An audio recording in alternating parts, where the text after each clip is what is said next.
So while he boarded up the broken window, did a little better job of bandaging his hand, he went down to the freezer and brought up bread for the sandwiches. I took the 3 easy steps outlined on the pudding box.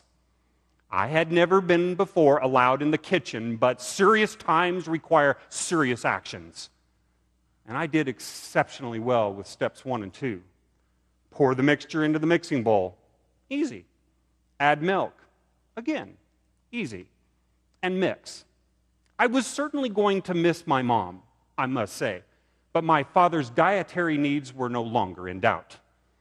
That large, pink, electric, industrial-size KitchenAid mixer was singing a sweet song of comfort food a-comin'. I could just envision my dad holding the newspaper with a spoon in his hand, with that soothing sweetness that I had created. And that's about the time he came through the kitchen door. And it's about the same time I shrieked, "Surprise, Dad!" Gloomily, he said nothing. He just quietly closed the door behind him. And that's when I decided to go for the wow effect. To raise his countenance, I decided to raise the mixer to reveal what soon would be blissful consumption. I raised the handle like I'd watched my mom do hundreds of times before. But my whirling blades didn't quit. And right there before his saddened eyes, I placed pudding into every known crevice of our kitchen. It was behind the refrigerator. It was on the chandelier. It went into the toaster. And that's at the point I knew my little life was toast. I saw my life pass in front of me. And I wondered, what is he going to do to me? Is he going to yell? Is he going to spank me? Is he going to ground me eternally? Maybe kill me? But he said nothing.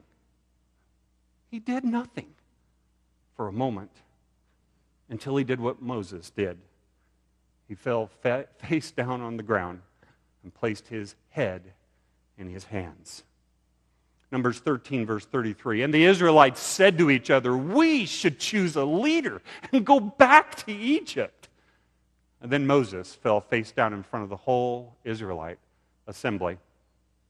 That's one day, another day. Then there was another day. You remember the uprising of Korah and Dathan in Numbers chapter 16, when 250 well-known community leaders from Israel decided in effect to sign a petition against Moses' leadership. 250 of them. I'm sure that was a particularly upsetting time. In opposition. And then there was another bad day after that. A bad day at Kadesh in Numbers 20. When Moses suddenly lost his sister. All of this is coming to the day I'm talking about. I mean, there was the sister who had watched out for Moses in his infancy along the Nile River. And without a doubt, Moses felt this loss deeply. Think about that trio of bad days. And then that's when it happened. Again, the original, out of Egypt, Israel-bound tour group ran out of water. And of course, who did they blame their predicament on? Moses. I mean, Moses learned a long time before President Harry Truman made the phrase famous that the buck stops with the leader. And you know, as with all of their cries, they got a little bit hysterical. And you know, that kind of helps you bring that peculiar sort of memory that you can recall everything that's ever happened. And they kept saying, "Why, Moses? Why this terrible place?" The people of Israel were always complaining about the menu. Always. Somehow they reasoned that Moses must be able to find a delicatessen at the corner of Kadesh and Barnea. As every child who has ever prematurely been sent to bed without water knows, you have a legitimate gripe if you don't have a glass of water. So Moses came into the presence of God, fell down on his face, and the glory of God appeared to him.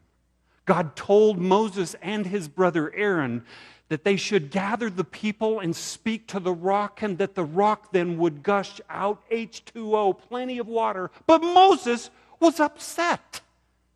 I mean, you can sort of tell by that message recorded in Numbers chapter 20. Sometime go there and look at that. And I've got to tell you, it's a little revealing if a preacher, if I or anyone else starts off with this, "Listen, you rebels." I mean, you got to know there's some fiery language coming. I mean, the Hebrew word rebellious can mean people who are defiant, people who are disobedient, people who are contentious. And we don't like to talk to people like that. But I have a question for you, Moses. Where did you get the okay to deliver such a scathing sermon? Where? Came from anger, didn't it?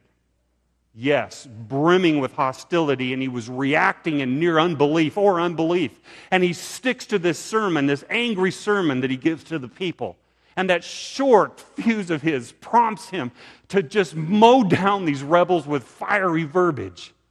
There's even a hint of blasphemy here. Shall we bring forth water out of the rock? Whoa, Moses, when did you ever bring water out of a rock? Thought that was God's part. Isn't it Yahweh God who brought and ordered water, fresh water out of the stone? But Moses was mad, and he struck the rock not once but twice. And I wonder at that point if he even cared if water came out. He was so angry he smacked the rock as if it was the stone's fault.